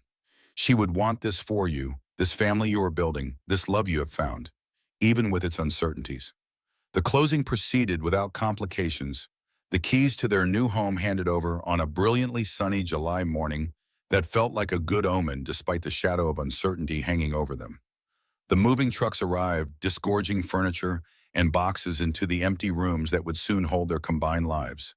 Friends helped, forming a bucket brigade to transport smaller items, while professionals handled the heavier pieces. By evening, the essential spaces were functional, if not fully organized beds, assembled kitchen. Basics unpacked, shower curtains hung. They ordered pizza, the four of them sitting cross-legged on the living room floor, surrounded by boxes labeled in different handwriting styles, eating from paper plates and drinking from plastic cups that hadn't yet found their proper cupboards. Look at us, Sophie waved her pizza slice, expansively tomato sauce dotting her chin. A real family in our real house. Ethan nodded solemnly, the weight of the moment not lost on him, despite his youth. A forever home. Rachel caught James' eye over the children's heads, a silent communication passing between them, hope tempered by the knowledge of what the coming days might bring, joy in the present moment, regardless of future uncertainties. That night, after the children were asleep in their new rooms, Ethan surrounded by telescopes and space posters, Sophie curled beneath a canopy bed Margaret had unexpectedly gifted her. James and Rachel stood on the back porch of their new home, hands entwined as they surveyed the moonlit yard. Whatever happens with the tests, this was the right decision. Rachel leaned against him, her body fitting perfectly against his side. Being here, being together. James pressed a kiss to her temple, breathing in the familiar scent of her shampoo. Every time. 3 days later, they sat in another doctor's office, holding hands so tightly their fingers ached as the oncologist reviewed the latest test results. The room was painted in soothing blues and decorated with children's artwork, but nothing could soften the knife's edge of waiting, of watching the doctor's face for any hint of the news to come. The results are clear, no evidence of recurrence. The initial abnormality appears to have been a lab error, or possibly related to a mild virus Sophie was fighting off. We'll want to repeat the test in 3 months rather than 6, just to be thorough, but there's no cause for concern based on these findings. The relief was so profound that Rachel actually swayed in her seat, James's arm immediately circling her shoulders to steady her. Thank you, doctor. Her voice was barely audible, years of held breath finally released in those 3 words. That evening they celebrated not with anything elaborate, but with ice cream sundaes assembled at the kitchen island that was rapidly becoming the heart of their new home. Sophie, unaware of the bullet they dodged, was simply excited about the unexpected treat on a weeknight, creating a towering masterpiece of chocolate and caramel that threatened to topple with each additional topping. Ethan, who had been told a simplified version of the situation that morning, watched Rachel with newfound appreciation. He'd known abstractly about Sophie's illness, about Rachel's years as both mother and medical advocate. But seeing the relief in her eyes, the way her hands trembled slightly as she scooped ice cream gave him a more concrete understanding of what they had faced and might face again someday. Later, after the sticky bowls were washed and the children were engrossed in setting up the new gaming system in the family room, James found Rachel in their bedroom, sitting on the edge of the still unmade bed, staring at the photograph she kept on her nightstand. Sophie in a hospital bed, bald from chemotherapy, grinning broadly as she held up a crayon drawing of a rainbow. "I keep this to remind me." Her voice was soft as James sat beside her, not of the fear or the pain, but of how brave she was. How much stronger than I ever thought possible. She was so small, James. So small to fight something so big. James wrapped an arm around her shoulders, drawing her against him. Just like her mother. Rachel laughed softly, leaning into his embrace. When Sophie was first diagnosed, Rachel began, her voice gentle in the quiet of their new bedroom. "The doctors told me to take it one day at a time. Just focus on getting through today, then tomorrow, then the next day. Don't think too far ahead." It was good advice for surviving that time. She turned to face him fully, her expression serious but peaceful. "But I don't want to just survive anymore. I want to live, to plan, to dream beyond the next checkup or the next scare. And that's what you've given us, James. Permission to look forward, to believe in a future." James brushed a strand of hair from her face, his touch reverent. "You gave that to yourself, Rachel, long before I came along. I'm just lucky enough to be part of the journey now." She kissed him, then a kiss that spoke of shared understanding, of gratitude for the present moment, of commitment to the path ahead, whatever it might hold. Downstairs, the children's laughter floated up the stairwell, the sound of their new family finding its voice in their new home. Tomorrow would bring more unpacking, more arranging, more blending of their separate lives into one shared story. There would be arguments over bathroom schedules and negotiations about chore distribution. There would be adjustments and compromises, moments of friction, as four individuals learned to function as a unit. But for tonight, in this moment, there was simply gratitude for second chances, for unexpected connections, for the mysterious ways life sometimes circles back to offer healing where there was once only pain. 1 year after that fateful day, when Rachel had appeared on James's doorstep, the Victorian house had transformed from an empty shell of possibilities into a living, breathing home. The walls, once bare and echoing, now displayed a carefully curated blend of their previous lives. Lisa's watercolor paintings hanging alongside Sophie's vibrant drawings, Ethan's astronomy awards beside Rachel's nursing school diploma. The garden that had been overgrown and neglected now flourished with vegetables and flowers tended by all four of them during weekend gardening sessions that inevitably ended with dirt-smudged faces and impromptu water fights. In the converted garage, Ethan's observatory had taken shape, a telescope mounted on a custom platform, star charts covering the walls, a comfortable chair where Sophie often sat while her stepbrother explained the mysteries of distant galaxies. The treehouse James and Ethan had built over the summer became Sophie's art studio during warm weather, its small windows offering the perfect light for her increasingly sophisticated drawings.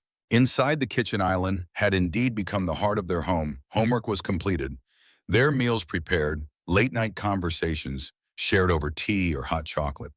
The rhythms of their combined lives had settled into comfortable patterns, morning rushes tempered by Rachel's organizational skills, evening routines enriched by James's storytelling talents, weekends balanced between scheduled activities and spontaneous adventures.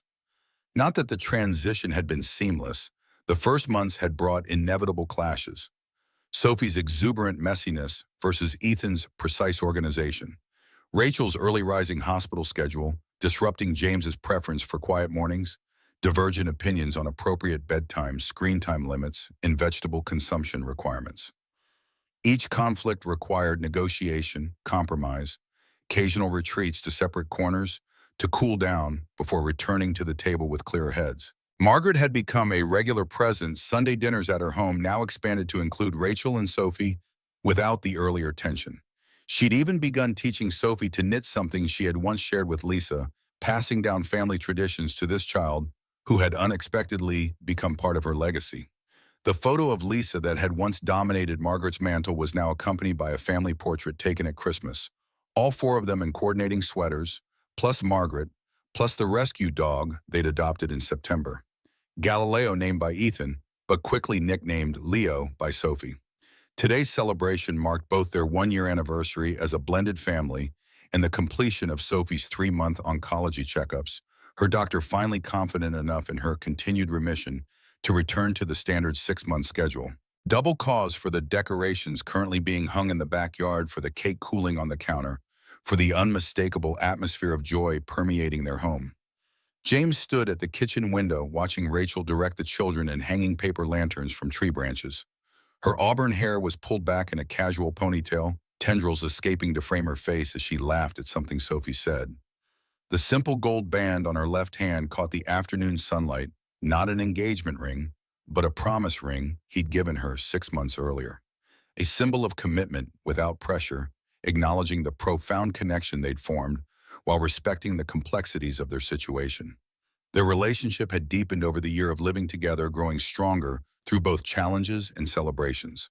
The connection that had begun with a whispered recognition on a doorstep had evolved into something James had never expected to find again after Lisa's death, a partnership of equals built on mutual respect, shared values, and a love that encompassed not just each other, but the children who had brought them together. Outside, Ethan climbed higher in the oak tree, carefully securing a string of lights that would illuminate their celebration once darkness fell. At 11 now, he'd grown inches over the past year, his face losing some of its childish roundness, his interests expanding beyond astronomy to include photography, particularly capturing candid moments of their evolving family. The memory box Lisa had created now sat on a special shelf in his room, no longer hidden, but integrated into his life, occasionally shared with Sophie when he wanted to tell her stories about the mother he'd known. Sophie remained small for her age, her growth still affected by the aggressive treatments that had saved her life. But what she lacked in stature, she more than made up for in presence. Her artistic talents had blossomed under the encouragement of her art teacher, resulting in a scholarship to a prestigious weekend program for gifted children. The experience had transformed her from a child who enjoyed drawing to one who spoke confidently about perspectives and techniques, who discussed color theory with the seriousness of a much older student. Rachel waved when she noticed James watching them, gesturing for him to join the decorating efforts. He smiled, nodding to indicate he'd be right there. First, though, he needed to retrieve the special gift he'd hidden in his office, a custom photo book documenting their first year together, culminating in the question he planned to ask tonight under those same twinkling lights currently being strung through the branches. The small velvet box sat beside the photo album containing the vintage sapphire ring he'd selected with Margaret's help, a gesture that had meant as much to his mother as it would to Rachel. The jeweler had sized it perfectly, using one of Rachel's other rings, maintaining the original Art Deco setting while securing the stone more firmly. It wasn't traditional, wasn't brand new, but it carried history and character, much like the family they were building. James tucked both items into his desk drawer, heart quickening at the thought of the evening ahead. He wasn't nervous about Rachel's answer. They'd discussed marriage in theoretical terms, agreeing it was in their future, but the moment itself still carried weight significance, a formal acknowledgement of the life they'd already begun creating together. The doorbell rang, announcing Margaret's arrival with her contribution to the celebration, her famous lemon tarts that Sophie had declared life-changing after her first bite. James greeted his mother with a hug, noting the relaxed set of her shoulders, the genuine warmth in her smile as she asked about the evening's preparations. "Everything's ready." James relieved her of the dessert tray. "The kids are hanging the last decorations. Rachel's finishing the salad. All we need are our guests." Margaret patted his arm, her expression knowing. And perhaps a certain question to be asked, James grinned, unable to contain his excitement. "Even with his mother, and how did you know?" "A mother always knows." Margaret's eyes crinkled at the corners. "Besides, you've been checking your pocket every 5 minutes at Sunday dinners for weeks. Not exactly subtle, James." He laughed, acknowledging the truth in her observation. "And you're okay with this? Really okay?" Margaret's expression softened, the grief that had once dominated her features when discussing his future now replaced by acceptance, even happiness. "More than okay. Lisa would want this for you, James. For Ethan. This family you've built, it honors her memory rather than replacing it. It took me too long to see that." The afternoon unfolded in a blur of arrivals, Rachel's colleagues from the hospital, James's fellow teachers, neighbors, who had welcomed their blended family with casseroles and lawnmowers, loaned during those first chaotic weeks. The children darted between adult conversations, proudly showing off their home improvements, Leo following at their heels with joyful abandon. As twilight approached, the paper lanterns and string lights created a magical glow in the backyard. James caught Rachel's eye across the gathering, a silent communication passing between them. Appreciation for this moment, for these people, for the life they'd created together. She excused herself from a conversation, making her way to his side with the natural gravity that had always pulled them toward each other. Happy anniversary. Her smile held a year's worth of shared moments, both significant and mundane, the building blocks of their relationship. The best year. James slipped his arm around her waist, drawing her closer. And hopefully just the beginning. Rachel leaned into him, her body fitting against his with familiar comfort. Remember when Sophie spilled juice on Ethan's shirt right before for our first real date? And then your mother showed up early? I was so nervous I could barely speak. James chuckled at the memory. And now look at them. He nodded toward the treehouse where Margaret sat with both children, apparently deep in conversation about Sophie's latest art project, judging by the sketchbook open across their laps. Rachel's expression grew more serious, her voice softening. I never thought I'd have this again. A family, a partner. After everything with Kevin, with Sophie's illness, I'd convinced myself it was just going to be the two of us. That was enough, more than enough, but this. She gestured around them, encompassing their home, their guests, their life. This is beyond anything I imagined possible. James pressed a kiss to her temple, inhaling the familiar scent of her shampoo, mingled with the citrus lotion she always used. I know exactly what you mean. The evening progressed with toasts, laughter, shared memories of the past year. As the party wound down and guests began to depart, James felt a growing anticipation, the weight of the ring box in his pocket, a constant reminder of what was to come. He had planned to wait until everyone left to create an intimate moment just for the two of them. But as he watched Rachel with their children, her head thrown back in laughter at something Ethan said, her arm around Sophie's shoulders, he realized the perfect moment wasn't about privacy or elaborate staging. It was about family. With a quick glance at Margaret, who gave an encouraging nod, James cleared his throat. Could I have everyone's attention for a moment? The remaining guests quieted conversations, pausing as they turned toward him. Ethan, recognizing something significant in his father's tone, nudged Sophie, both children watching with curious expressions. 1 year ago, we moved into this house. James began, his voice steady despite the emotion building in his chest. But the truth is, we started becoming a family long before that, from the moment Rachel whispered those words on my doorstep that changed everything.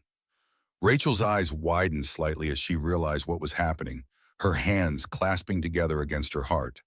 Every day since then has been a gift. James continued, moving to stand before her.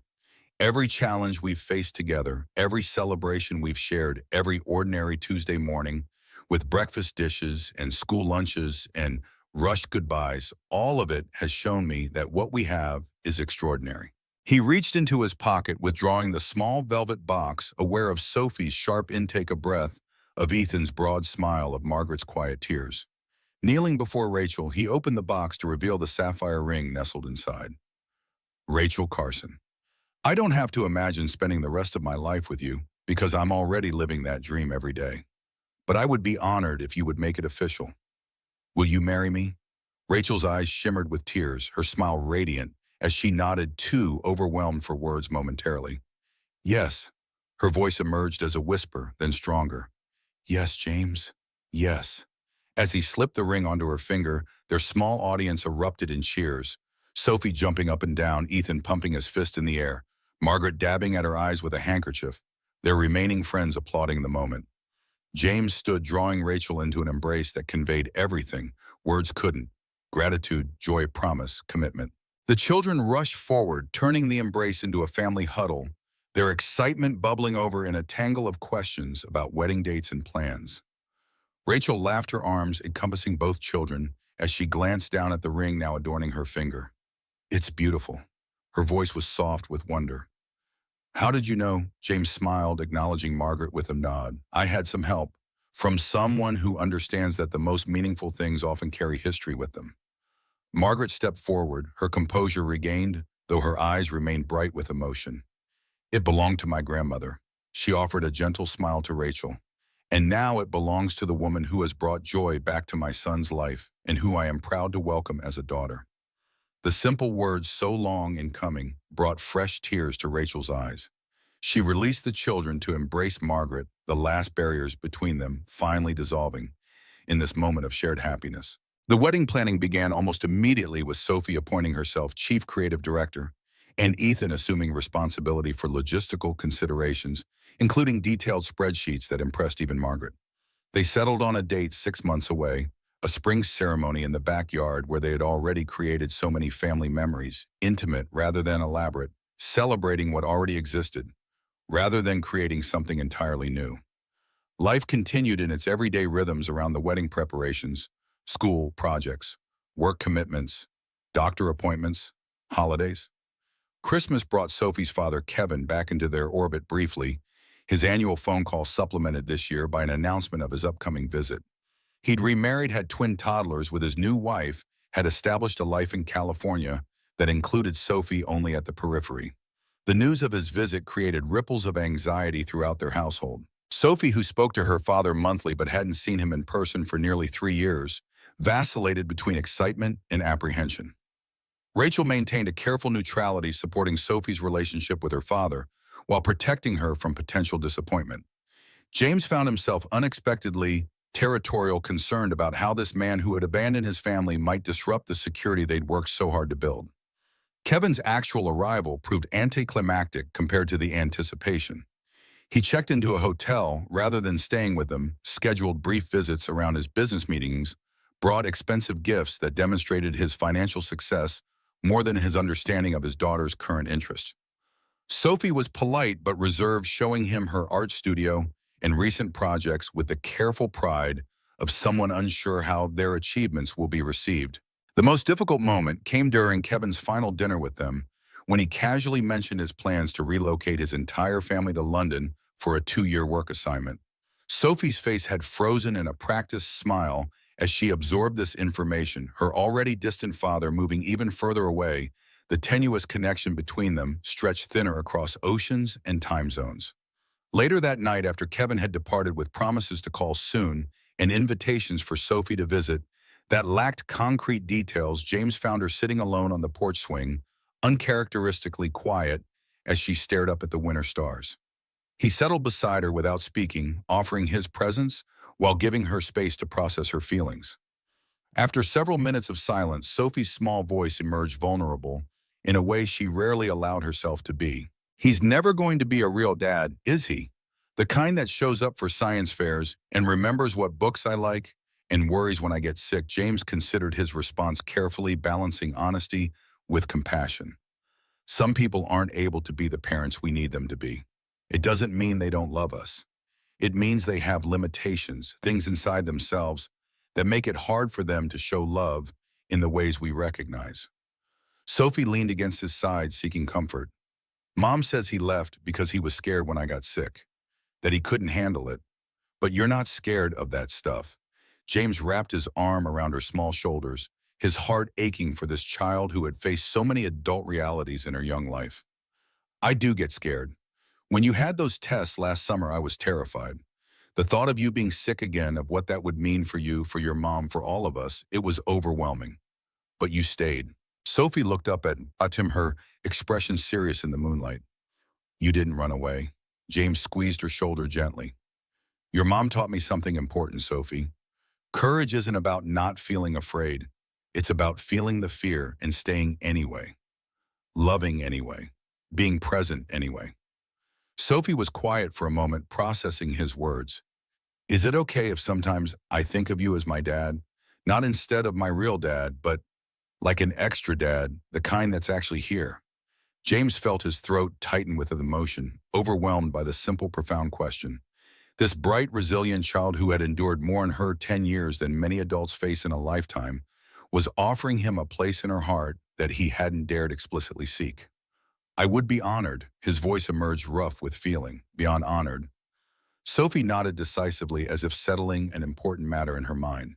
"Good, I thought so, but I wanted to make sure." The conversation marked a subtle but significant shift in their family dynamics. Sophie began occasionally calling James dad, alongside referring to Kevin as my dad in California. She sought James out for help with homework, for advice about friendship challenges, for the everyday parenting moments that Kevin's distance had made impossible.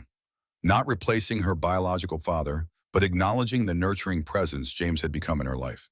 Winter melted into early spring, the wedding date approaching with increasing momentum. Rachel's dress hung in Margaret's spare bedroom closet, a simple ivory sheath with delicate lace overlay, elegant rather than elaborate, selected with Sophie's enthusiastic approval.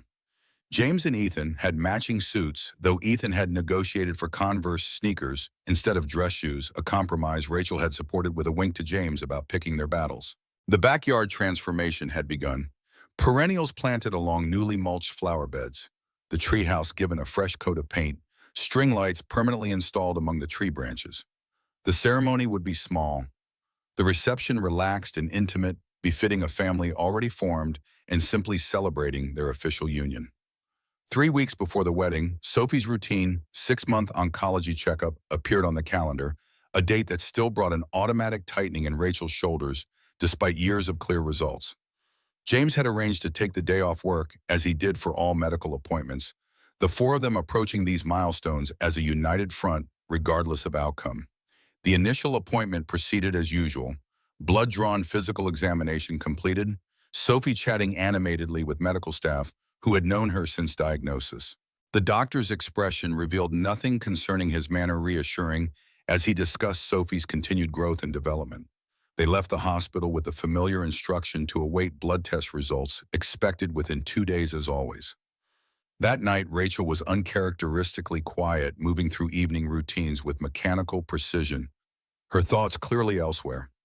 After the children were asleep, she disappeared into their bathroom for a long shower, a coping mechanism James had come to recognize when her anxiety needed release without burdening others. When she emerged, hair damp around her shoulders, eyes slightly red-rimmed, though she'd clearly tried to hide evidence of tears, James was waiting with a cup of her favorite chamomile tea. He didn't speak, didn't push, simply offered the warmth in his presence as she settled beside him on their bed. "What if it comes back, James?" Her voice finally emerged barely above a whisper. "Right before the wedding. Right when everything is so perfect." James set his own tea aside, turning to face her fully. "Then we adjust. We postpone if we need to. We focus on what matters most. Sophie's health, our family's well-being. The wedding is just one day. Our life together is much bigger than that." Rachel nodded, drawing a shaky breath. "I know that logically. I do. But I can't help thinking." She hesitated, vulnerability written across her features. "Maybe we're tempting fate, being too happy, too confident about the future." James took her hands in his touch gentle but grounding. "That's the fear talking, not reality. We're not being punished for happiness, Rachel. Whatever happens with these test results, and I truly believe they'll be fine, it has nothing to do with whether we deserve whoop or stability or love." Rachel leaned forward, resting her forehead against his shoulder, allowing herself to be held to receive comfort rather than always being the strong one. "I've spent so many years braced for the next crisis, always waiting for the other shoe to drop. Sometimes I don't know how to live without that vigilance." James stroked her hair, understanding her fear on a level that went beyond words. They had both experienced profound loss, different in nature, but similar in impact. Both had learned the hard way that life offered no guarantees, that loved ones could be taken without warning, that planning for the future required a certain faith that neither came by naturally anymore. "Maybe we don't have to figure it out alone." His voice was soft in the quiet bedroom. "Maybe that's the point of this, of us. We carry that knowledge together now. We share the weight of it." Rachel lifted her head, meeting his gaze with eyes that held both vulnerability and strength, the paradox that had drawn him to her from the beginning. "I love you, James Thompson." Her voice was steady now, the momentary fear receding. "Whatever comes next, I'm grateful for this. For you. For the family we've built." James brushed a strand of damp hair from her face, his touch reverent.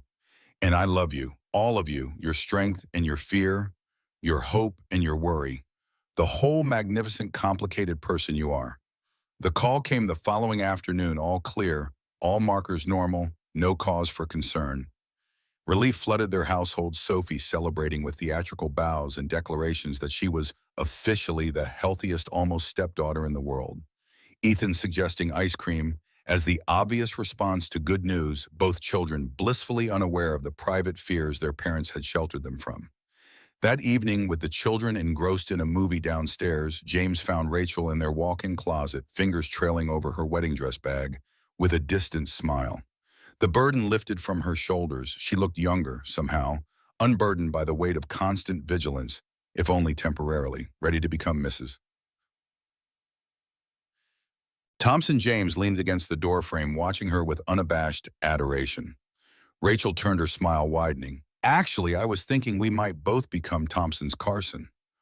All of us. A new family name for our new beginning. James raised his eyebrows, surprised but intrigued by the suggestion. Really, you'd want that? Rachel nodded, her expression thoughtful. Sophie and I have been Carsons since the divorce. You and Ethan are Thompsons. But what we're creating together is something new, not erasing what came before but building upon it. Thompson's Carson feels right, if you're open to it. James crossed the room to her, taking both her hands in his. I love the idea. And I love that you're thinking about our family in those terms, honoring our past while creating our shared future.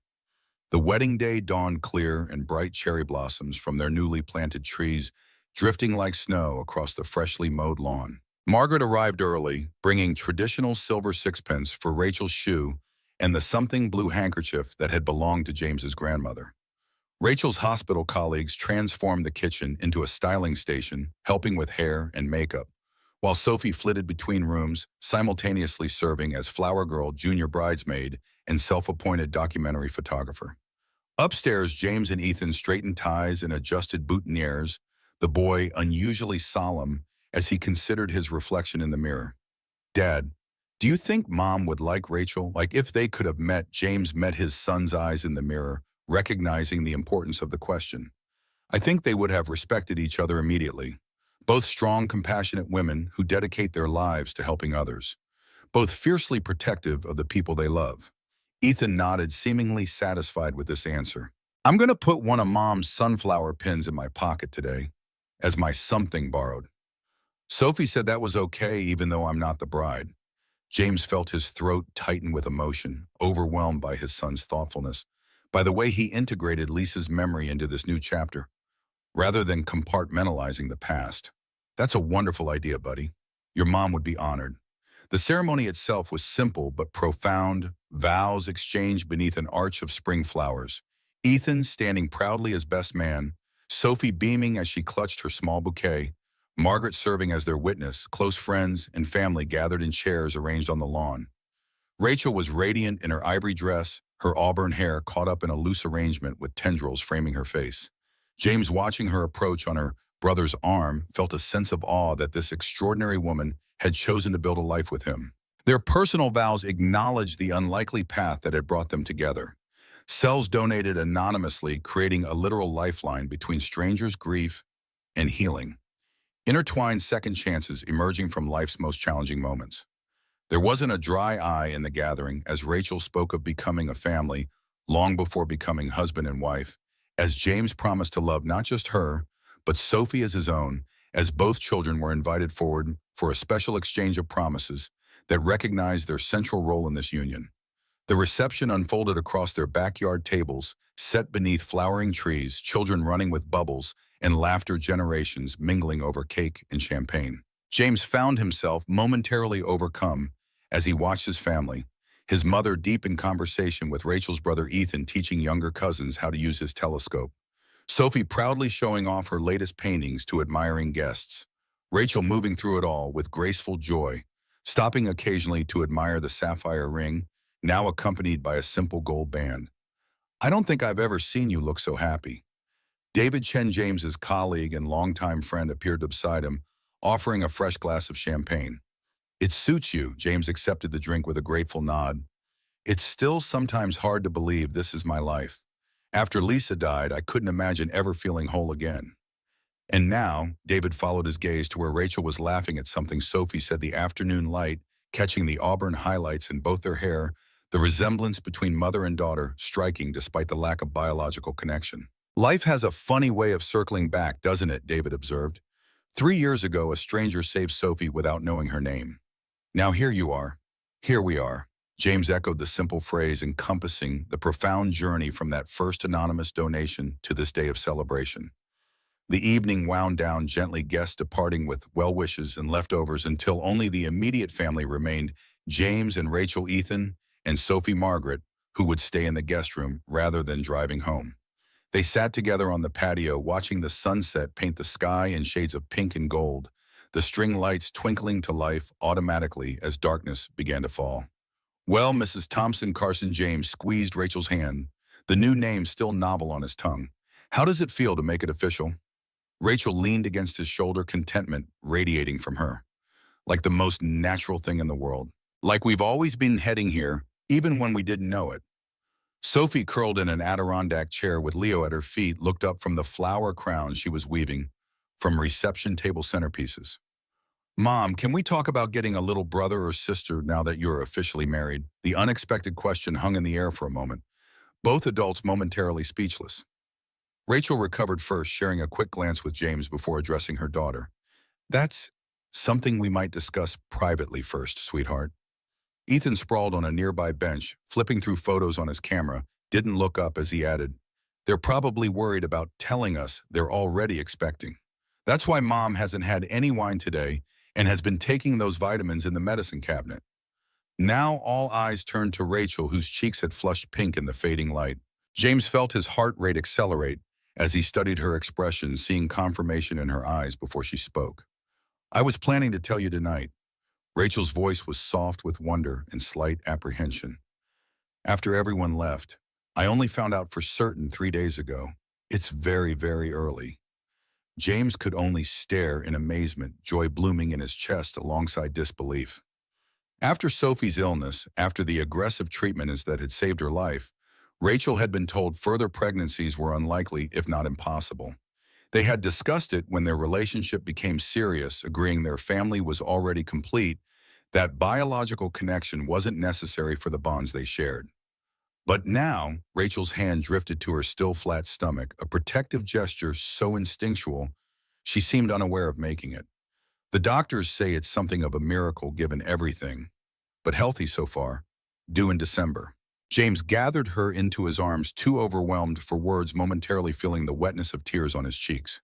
When he could finally speak, his voice emerged rough with emotion. "Another gift, another unexpected blessing I never thought to ask for." Margaret wiped away tears of her own, reaching out to squeeze Rachel's hand. "When Lisa was pregnant with Ethan, she craved peppermint ice cream at all hours. I kept it stocked in my freezer for her middle-of-the-night cravings. I'll do the same for you." The simple offer, so practical and yet so deeply meaningful, brought fresh tears to Rachel's eyes. She squeezed Margaret's hand in wordless gratitude.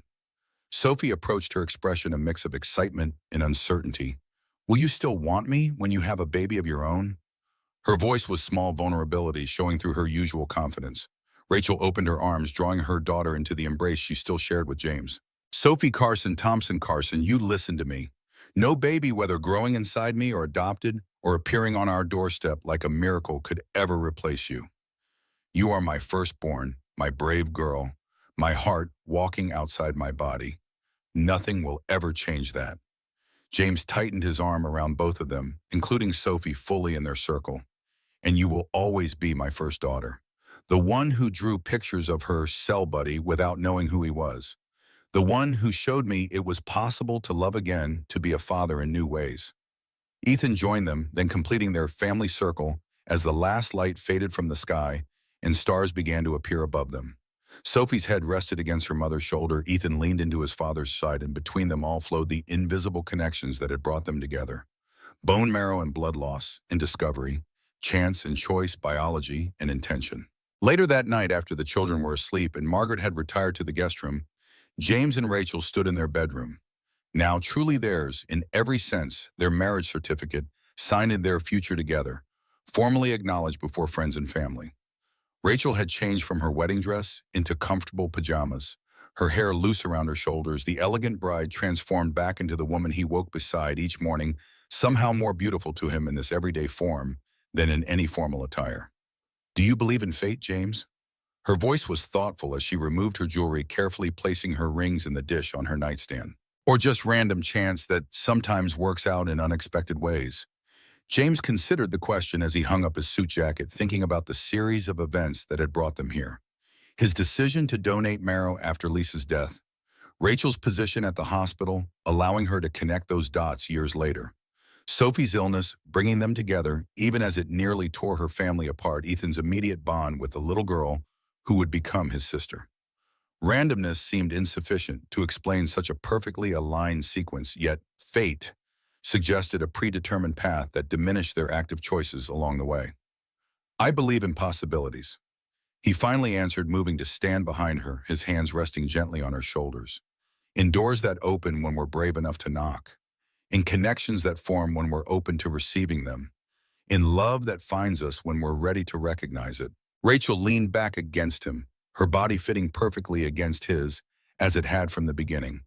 I never thought I'd feel this safe again. After Kevin left, after nearly losing Sophie, I built walls to protect us both. But somehow you and Ethan slipped right through them. James pressed a kiss to her temple, inhaling the familiar scent of her perfume mingled with the lingering sweetness of wedding cake frosting. Not through them. You opened the door yourself, Rachel. That day on my porch, that whisper that changed everything. She turned in his arms, her expression serene in the soft lamplight.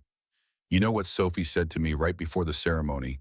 That she drew that picture of you, the one she called her cell buddy, the night before your sister suggested setting us up. Said she had a dream about the man whose cells saved her, and he looked remarkably like you. Down to the gray at your temples that you're so self-conscious about. James raised an eyebrow, bemused. Really? And you believe that? Rachel smiled, a hint of mystery in her eyes. When I saw you standing in that doorway, I almost couldn't speak. It was like seeing a ghost, or a miracle. Maybe a little of both. James pulled her closer, overwhelmed by the journey that had brought them here from strangers, connected by an anonymous donation to partners, sharing a life, a home, a family that would soon grow again in ways they'd never anticipated. The odds against each piece falling into place exactly as it had were astronomical, yet here they stood, living proof that sometimes the most unlikely paths led exactly where they were meant to go. Whether chance or fate, miracle, or simply the mysterious ways love found its course, they had arrived at this moment together. Their past honors but not defining them. Their present rich with connection, their future unfolding with possibilities. They continued to create together, day by day, choice by choice, love by love. Outside their window, the string lights from their wedding still twinkled in the darkness, illuminating the yard where they had exchanged vows, where their children played, where their expanded family would grow and change in the years to come. Inside, the quiet house breathed around them, Ethan's gentle snoring from across the hall. Sophie's nightlight casting star patterns on her ceiling. Margaret's presence, a comforting reminder of family connections that transcended time and change. Leo curled at the foot of their bed, loyal guardian of their shared dreams. In this house that had become a home with these people who had become family, James and Rachel Thompson Carson stood at the threshold of their next chapter. Not a beginning exactly, for their story had started long before with cells exchanged between strangers, but a continuation. A recognition of the journey already traveled, and the path stretching before them, illuminated by the love they had found in life's most unexpected corners.